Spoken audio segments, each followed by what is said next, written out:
আমরা খাওয়া দাওয়া শেষ করে যখন বারান্দাতে গিয়ে সবাই মিলে বসেছি, তখন অনির্বাণের মা আমার মাকে বলল, দিদি তোমাদের অবন্তিকাকে কি বিয়ে দেবে না? তখন আমার মা বলল, হ্যাঁ দেবো তো, বয়স হচ্ছে এবার বিয়ের, বিয়ে তো দিতেই হবে দিদি।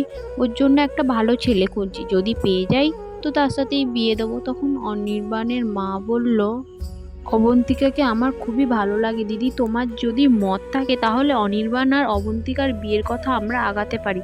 তখন আমার মা বলল, আমার তো পূর্ণ মত আছে দিদি, এমনিতেও অনির্বাণ ছেলেটি খুবই ভালো, কিন্তু আমার মেয়ের মতামত তো আমাদের জন্য খুব গুরুত্বপূর্ণ, ওকে জিজ্ঞেস করো ও কি বলে দেখি।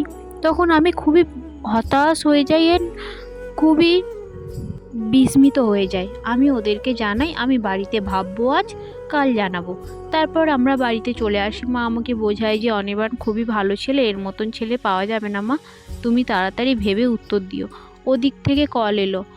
অনির্বাণের মা বলল, দিদি আমার ছেলে হ্যাঁ বলে দিয়েছে, শুধু এবার তোমার মেয়ের কথা অ্যান্সার দেওয়াটা আমাদের জন্য জরুরি। আমি তখন অবাক হলাম, যেই ছেলেটাকে আমি রিজেক্ট করেছিলাম, যেই ছেলেটাকে আমি অপমান করেছিলাম, সেই ছেলেটা বিয়ের জন্য আমার সাথে হ্যাঁ বলে দিল।